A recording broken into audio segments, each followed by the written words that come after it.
Hello everyone. आज हम लोग देखेंगे मोनोलिसिच इंडिया, जो कि एक काम करता है, रैमिंग मास बनाता है। मतलब ये क्या करता है, जो हम लोग के स्टील प्लांट्स में बहुत हीट जनरेट होता है ना, तो उसके जो हीट को जनरेट किया जाता है, तो वो हीट जनरेट अगर थोड़ा ज़्यादा हो जाए या थोड़ा स्प्रेड कर जाए, तो वो हमारे जो प्लांट्स वगैरह है उसको थोड़ा डैमेज कर सकते हैं। तो रैमिंग मास मतलब वो एक पाउडर टाइप का होता है, जो कि जब स्टील प्लांट में जो स्टील चलता है, मतलब मैन्युफैक्चर होता है, उधर वो लाइन में दिया जाता है, ताकि जो स्टील का लाइन है वो भी प्रोटेक्टेड रहे और जो हीट जनरेट हो रहा है वो भी स्प्रेड ना हो। ठीक है। सो ये इनका मेनली काम है। वो जो पाउडर है ये कंपनी वही बनाता है। तो उसको हम लोग आज क्या करेंगे, आज Q1 FY 27 का जो उनका रिजल्ट आया है वो भी देखेंगे, पर उसके साथ हम लोग क्या करेंगे, पहले बिजनेस को समझेंगे। ठीक है। बिजनेस क्या है, तो बिजनेस बहुत ही सिंपल है। जब प्रीमिक्स रैमिंग मास बनाता है, ठीक है, ये क्या होता है, कंज्यूमेबल होता है, जो कि यूज किया जाता है induction furnaces to produce steel. वो जो फर्नेसेस वगैरह होता है, ठीक है, जहाँ पर हीट वगैरह जनरेट होता है स्टील बनाने के लिए, उधर यूज किया जाता है, ताकि वो हीट थोड़ा मतलब कंट्रोल्ड में रहे। ठीक है। और जो उसका आसपास का चीजें है उसको डैमेज भी ना करे। ठीक है। प्रोडक्ट फॉर्म्स क्या करते हैं, inner lining of the furnaces में दिया जाता है, तो प्रोटेक्ट फ्रॉम एक्सट्रीम टेम्परेचर। ठीक है।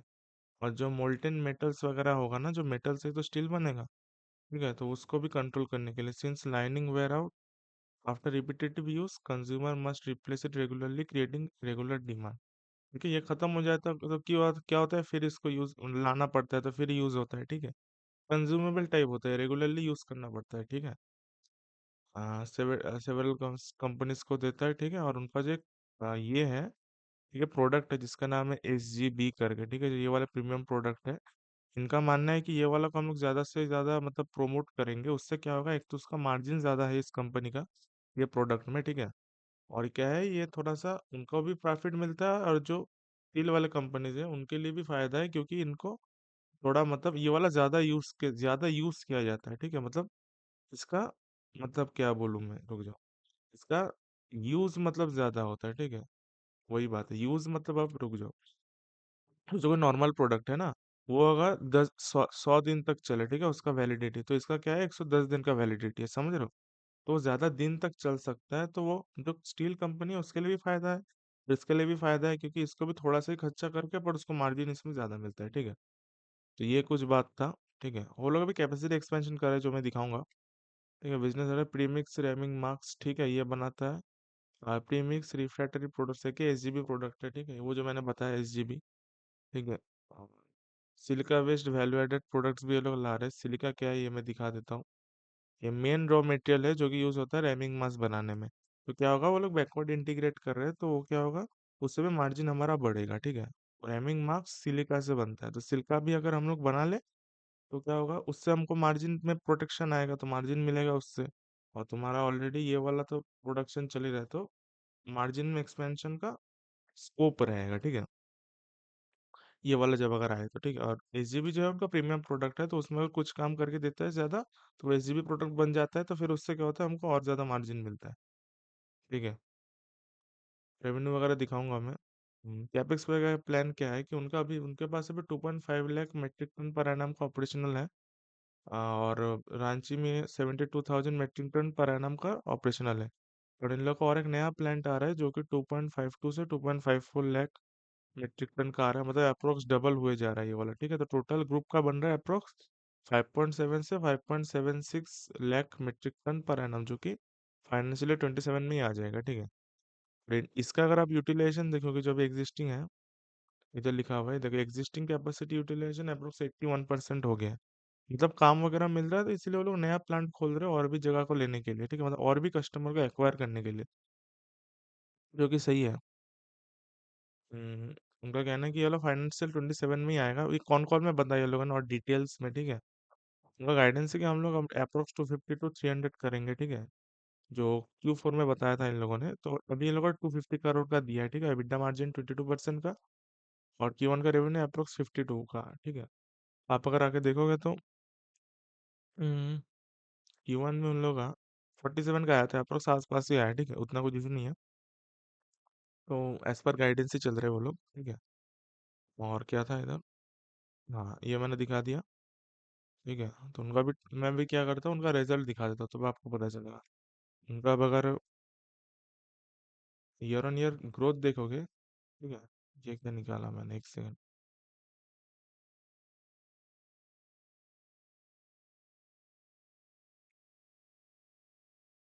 हम्म।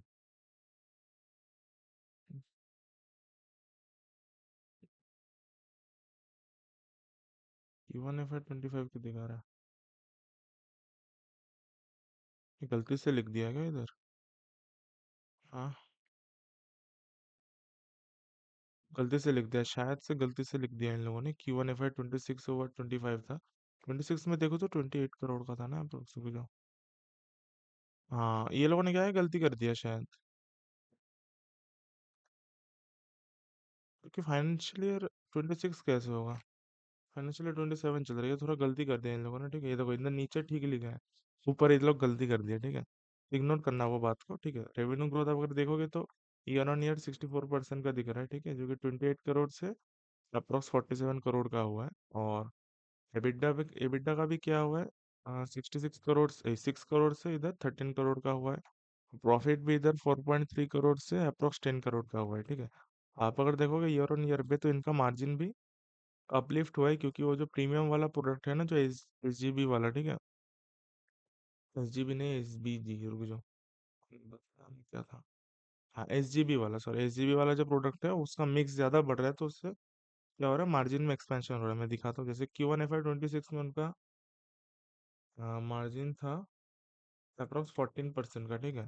अगर आप Q1 FY 27 में आओगे तो उसका मार्जिन बढ़ के हो गया तुम्हारा 21% का, ठीक है। 14 से 21%, which is a good deal. EBITDA margin पे भी उनका इंक्रीज हुआ है, ठीक है। 22% था पहले Q1 FY 26 में, अभी 27 हो गया, ठीक है। जो कि सही है, नया प्लांट भी खुल रहा है, एक्सपेंस वगैरह लग रहा है, फिर भी मार्जिन बढ़ रहा है, क्योंकि वो प्रीमियम वाला प्रोडक्ट जो मैंने बताया, एस जी बी वाला, वो वाला का मिक्स ज्यादा बढ़ रहा है। वो जो कॉल कॉल में बताया, मैं बताऊंगा। ठीक है, क्वार्टर ऑन क्वार्टर भी इम्प्रूव आया है उनका, वही दिखा रहा है, ठीक है। क्वार्टर ऑन क्वार्टर इम्प्रूवमेंट आया है, जो कि सही बात है, ठीक है।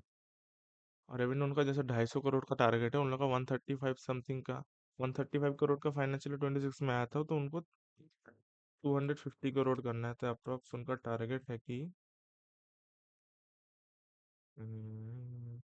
55% से अपना रेवेन्यू को बढ़ाएगा, लेकिन रेवेन्यू से भी जल्दी उसका जो पैट मार्जिन है और एबिटा मार्जिन बढ़ेगा, तो पैट और एबिटा भी उससे जल्दी बढ़ेगा डेट में, ठीक है। प्रोडक्ट मिक्स चेंज हो रहा है ना, जो हाई वैल्यू प्रोडक्ट है उसका मिक्स ज्यादा बढ़ रहा है। मैं कौन कॉल में दिखाऊंगा क्या बात हुआ है, ठीक है। ये हुआ कुछ बात, ठीक है। और तो मेनली कुछ है नहीं, कैपेसिटी वगैरह मैंने दिखा दिया। अब क्या करते हैं, कौन कॉल में चलते हैं, ठीक है। फॉरवर्ड कैलकुलेशन में दिखाऊंगा। हाँ, कौन कॉल में चलते हैं पहले, जो उनका कहना है, जो प्रीमियम प्रोडक्ट है एस बी जी, प्रोडक्ट कंट्रीब्यूट कर किया है अप्रोक्स 50% ऑफ Q1 रेवेन्यू, तो okay, versus 50% in the previous quarters, ठीक है। तो 15% से कहाँ, वो लोग 50% लेके जा चुके हैं। मैनेजमेंट का कहना है कि इसको हम लोग 60 to 65% करेंगे Q2 में, मतलब और मार्जिन में एक्सपेंशन का स्कोप है, ठीक है, मतलब और मार्जिन बढ़ेगा, ठीक है। बेटर रियलाइजेशन और मार्जिन एक्सपेंशन का scope, management remain optimistic due to infrastructure spending बढ़ रहा है गवर्नमेंट के साइड से, प्राइवेट के साइड से, ठीक है। स्टील का प्रोडक्शन बढ़ रहा है, तो स्टील का प्रोडक्शन बढ़ेगा तो इसका भी तो यूसेज बढ़ेगा, समझ रहे हो। अपकमिंग ग्रीनफील्ड एक्सपेंशन जो कर रहे हैं, प्रीमियमाइजेशन गाइडेड Q2 में उन लोगों का रेवेन्यू अप्रोक्स 55 to 60 करोड़ का उन लोगों का करने का टारगेट है, जो कि सही है। अगर 47 की है, 55 भी की है, तो 102 तो हुआ ना। जैसे Q3 Q4 में इन लोगों का बहुत अच्छा रेवेन्यू आता है, ठीक है, मतलब लास्ट के क्वार्टर्स में, तो as per the starting to the year मेरे को तो अच्छा लगा है। और इनका greenfield plant remaining on track, जहाँ पर उनका कहना है कि Q2 में हम लोग एक्सपेंड कमीशनिंग करेंगे, which will increase the manufacturing capacity to 2.56, जो पहले था वहां से 5.74, मतलब डबल कैपेसिटी हो रहा है अप्रोक्स, ठीक है। डबल से भी ज्यादा, डबल क्या, ज्यादा ही हो रहा है, डबल से ज्यादा हो रहा है, ठीक है। आप पकड़ लो 2.5 टाइम समथिंग, ठीक है, जो कि सही है। ये देखो, why are customer shifting to S G B limited series, देखो एस जी बी जो है ऑफर करता है 15 to 20% लॉन्गर फर्नेस का लाइफ, ठीक है। उससे क्या होता है, डाउन टाइम घट जाता है। डाउन टाइम मतलब, सोचो कोई स्टील कंपनी है, उसको तो कंटिन्यूस प्रोडक्शन करना पड़ता है ना, वरना बहुत वो जो स्टार्ट करने के लिए भी बहुत एनर्जी चाहिए होता है वो मशीन्स को, स्टील कंपनी में, तो वो लोग डाउन टाइम ज्यादा अफोर्ड नहीं कर सकते। डाउन टाइम मतलब क्या, वो उस समय क्या होगा, रिपेयर मेंटेनेंस वगैरह होगा, कुछ रिप्लेसमेंट होगा। अगर वो जितना कम हो उतना ही अच्छा ना, नहीं तो हमको तो स्टार्ट करने में बहुत खर्चा लगता है। जितना कम बंद करोगे स्टार्ट करोगे तो क्या होगा, उससे कंपनी का खर्चा बच रहा है, स्टील कंपनी का। तो लोग इसीलिए एसजीबी ले रहे हैं, क्योंकि इसका जो क्या है, लाइफ बहुत ज्यादा है, ठीक है, 15 to 20% लाइफ ज्यादा है। तो क्या हो रहा है, वो जो उन लोग का स्टील प्लांट जो है डाउन टाइम घट रहा है इसीलिए। और कस्टमर का प्रॉफिटेबिलिटी इससे बढ़ रहा है, ऑब्वियसली एक्सपेंसेस कम लेगा तो प्रॉफिट तो बढ़ेगा ही। Consumer are willing to pay approx 500 to 1000 rupees per tonne premium because of the performance benefit over with the higher price, ठीक है। प्राइस थोड़ा ज्यादा है पर वो लोग अफोर्ड कर रहे हैं, क्योंकि उससे उनका पैसा बच रहा है और कुछ नहीं है। मेनी कस्टमर्स, अच्छा, एक ने पूछा how much wallet share can monolith increase with existing customers, ठीक है। तो और कितना वॉलेट शेयर बढ़ाएगा एक ही कस्टमर से, ठीक है, जो एग्जिस्टिंग कस्टमर है। तो मैं कहना है कि many customers already source 70 to 85% of the requirement from in company से ही। 70 to 80% जो रैमिंग मास होता है इनसे ही लेता है, ठीक है। मैनेजमेंट का कहना है हम लोग और 5 to 10% वॉलेट शेयर बढ़ाने का कोशिश कर रहे हैं थ्रू उनका प्रीमियम प्रोडक्ट, ठीक है। और उनका कहना है कि हम लोग नया कस्टमर्स वगैरह भी ऐड करेंगे, ठीक है। तो किसी ने पूछा जैसे कि हाउ मच डिपेंडेंट आप है कि जो टॉप कस्टमर्स है आपका उसमें, ठीक है, मतलब रेवेन्यू कंसंट्रेशन कितना है। उनका कहना है जो टॉप 10 कस्टमर्स है उनका वो around 20 to 25% of the revenue को कैटर करता है। तो मतलब क्या है, ये अपना जो कस्टमर बेस है उसको, जो रेवेन्यू का स्ट्रीम्स है उनका, उसको स्प्रेड करके रखें। इससे क्या होता है, कोई कस्टमर अगर छोड़ के चला भी जाए, या कोई अगर सोचे कि मैं भाई अपना प्राइसिंग पावर दिखाऊंगा, ठीक है, अगर मैं ज्यादा लेता हूँ तो मेरे को डिस्काउंट, तो वो नहीं होगा। वो पावर इनके हाथ में, क्योंकि उन लोग का रेवेन्यू स्ट्रीम बहुत स्प्रेड में है।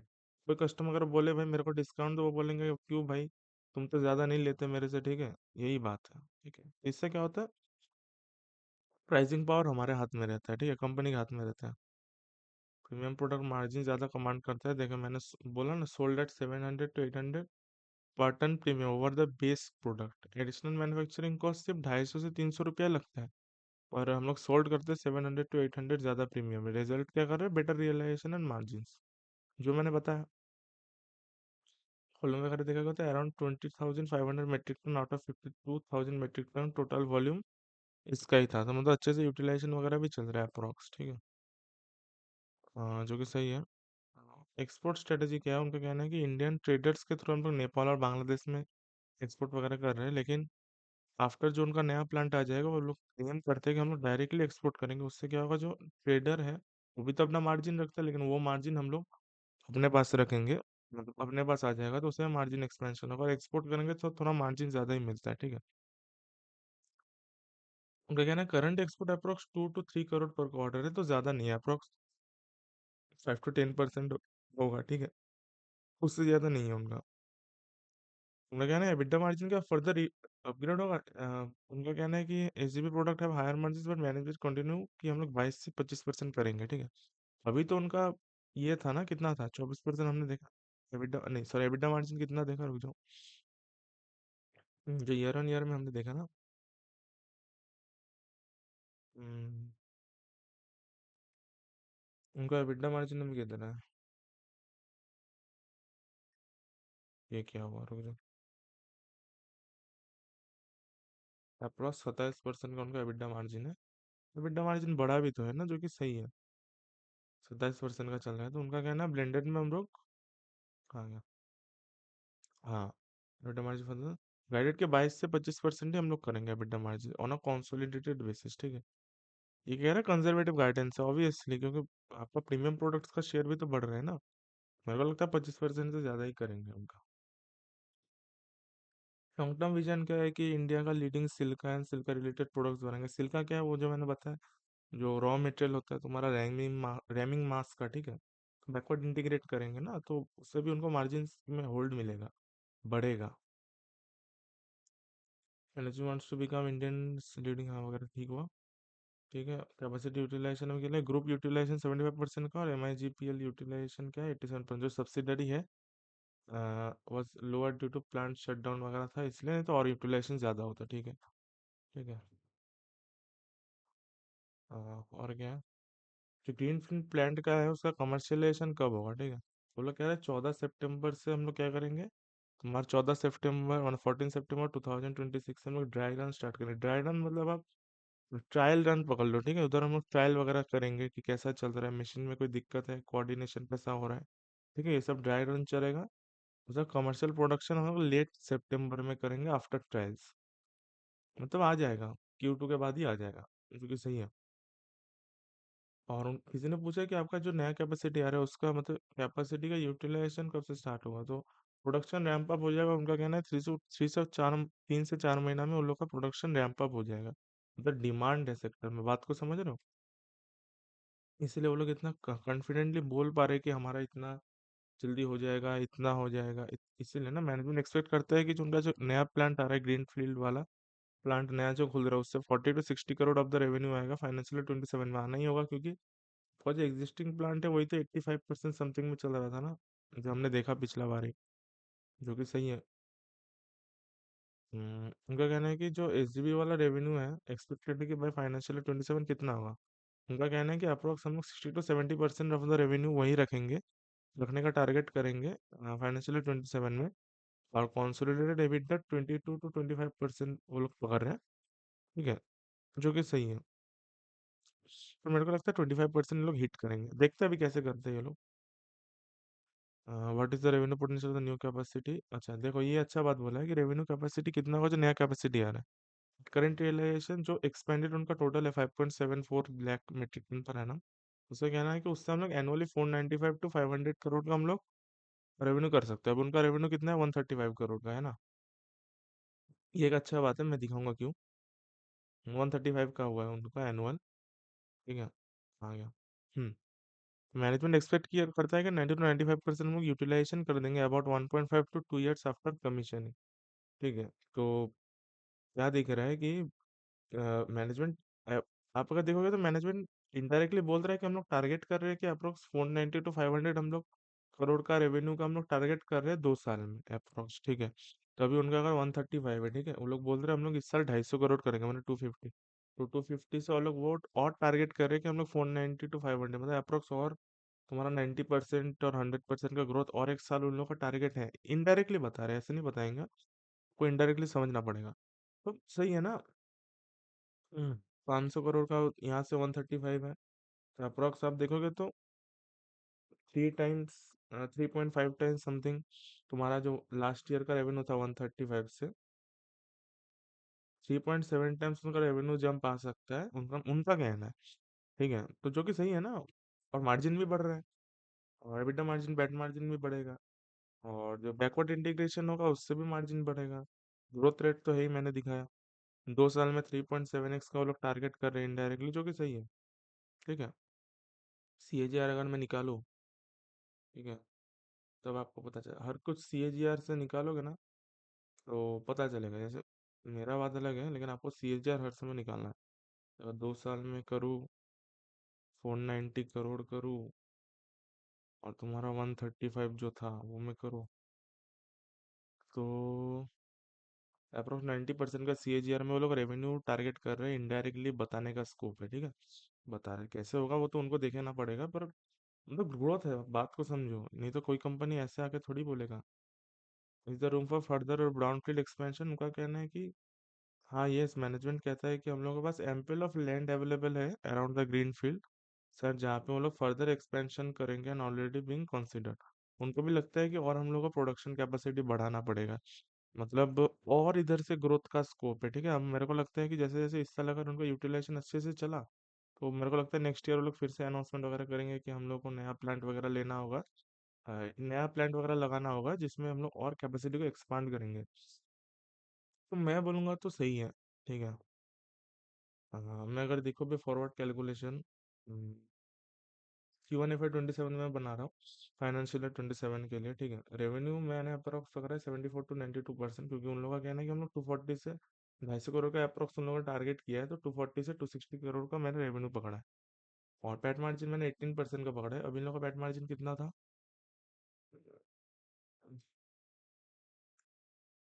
मैंने थोड़ा कंजर्वेटिव ही पकड़ा है 18%, क्योंकि क्या होगा क्योंकि उन लोगों के पास ये आएगा ना, प्लांट वगैरह जो आएगा, ठीक है, उससे क्या होगा, डिप्रिसिएशन कॉस्ट वगैरह लगेगा। फाइनेंस कॉस्ट लगेगा क्योंकि वर्किंग कैपिटल वगैरह उनको उठाना पड़ेगा, ठीक है। तो इसके लिए मैंने थोड़ा प्रॉफिट मार्जिन मैंने कम ही पकड़ा है। जैसे अभी तो क्या है कि वन का उनका यूटिलाइजेशन हाई चल रहा है, इसलिए मार्जिन 21% समथिंग का आ रहा है। पर जैसे जैसे उनका नया प्लांट आएगा, H2 उसमें आ जाएगा शायद, तो क्या होगा उसके बाद तुम्हारा डिप्रिसिएशन, वर्किंग कैपिटल के लिए खर्चा, ये सब लगेगा। मैंने सर पैट मार्जिन कम ही पकड़ा है 18% का, उसके हिसाब से 43.2 से 46.8 करोड़ का तुम्हारा पैट मार्जिन होता है। अभी अगर देखोगे तो उनका फाइनेंशियल 26 में पैट था 23 करोड़ का, जो कि ग्रोथ रेट होता है पैट लेवल में 87 से 103% का, जो कि डिसेंट है। करंट पी है 64 का, तो 64.2 का, तो उसके पेग बनता है 0.73 से 0.62, जो कि गुड वैल्यूएशन में अभी पड़ा हुआ है, ठीक है। कंपनी एग्जीक्यूशन का बात है, और मैनेजमेंट जिस हिसाब से डाटा वगैरह दे रहा है, तो मेरे को लगता है मैनेजमेंट कॉन्फिडेंट है कि हम लोग एग्जीक्यूट कर सकते हैं, क्योंकि कोई अगर इतना डाटा देता है ना कंपनी, इसका मतलब वही है कि मैनेजमेंट खुद भी कॉन्फिडेंट है कि हम लोग ये वाला काम कर सकते हैं, ठीक है। फॉरवर्ड पी क्या बनता है 42.7 से 39.4, जो कि डिसेंट है। अगर आप देखोगे तो पैड ग्रोथ 87% से 103% का है, ठीक है। तो देखते हैं कैसे एग्जीक्यूट करते हैं, वैल्यूशन वगैरह जस्टिफाइड है, टारगेट वगैरह भी तो मैंने दिखाया ना, नेक्स्ट 2 साल का भी अगर देखोगे तो 490 तक ये लोग का टारगेट है अप्रोक्स, में मिनिमम पर 490 करोड़ का इन लोग का कर सकते हो वो लोग रेवेन्यू। तो 240 से फिर 490 से अप्रोक्स, फिर से 90% का अप्रोक्स तुम्हारा क्या कहते हैं ग्रोथ रेट होगा ना। 90 से 100% आप पकड़ लो, सॉरी क्या बोलते हैं, हाँ अप्रोक्स 90 से 100% फिर से ग्रोथ रेट का चांस है रेवेन्यू लेवल पर, और पैट मार्जिन लेवल तो बढ़ेगा क्योंकि तब नया प्लांट जो आया है उसका यूटिलाइजेशन बढ़ेगा, फिर आपको ऑपरेटिंग लेवरेज मिलेगा, ठीक है। ऐसे समझना होगा। और प्रीमियम प्रोडक्ट का भी मिक्स बढ़ेगा, तो सारा चीजें सही डायरेक्शन में जा रहा है अभी के लिए तो। अब जैसे जैसे क्वार्टरली अपडेट आएगा तो सही है, क्योंकि वो लोग एसएमई कंपनी है, फिर भी वो लोग क्वार्टरली अपडेट दिया, कौन कॉल किया, जो कि सही लगा मेरे को। गुड गवर्नेंस, ठीक है, गुड कम्युनिकेशन में बोलूंगा, चार्ट वगैरह भी सही है, ठीक है। शेयर होल्डर वगैरह देखे क्या, पता नहीं कौन, FIDI तो है। 74% तो प्रोमोटर ही लेके बैठा हुआ है, कौन है, 2.7% इधर है, 1.1%, ठीक है, जो कि स्ट्रॉन्ग हैंड्स भी है, मतलब सही है। मेनली आपको बिजनेस समझना होगा, बिजनेस मैंने समझा दिया, बहुत ही ईजी है। रैमिंग मास मतलब वो एक पाउडर बनाता है जो कि स्टील इंडस्ट्री में यूज होता है हीट वीट वगैरह को कंट्रोल करने के लिए। तो उससे क्या होगा, जो स्टील का लाइन वगैरह होता है उसको डैमेज ना हो, ठीक है। कम से कम डैमेज हो, तो उसके लिए है। तो जो कि सही है, आप अपना डिसीजन खुद से ही लेना, मैंने आपको बताया कैसा क्या था। वैल्यूशन वगैरह भी सही है, हमेशा फॉरवर्ड टेक निकाल के फिर वैल्यूशन करना, ठीक है। चार्ट वगैरह भी सही है। तो अभी के लिए तो इतना ही था। हम्म, अभी के लिए तो इतना ही था, थैंक यू फॉर वॉचिंग।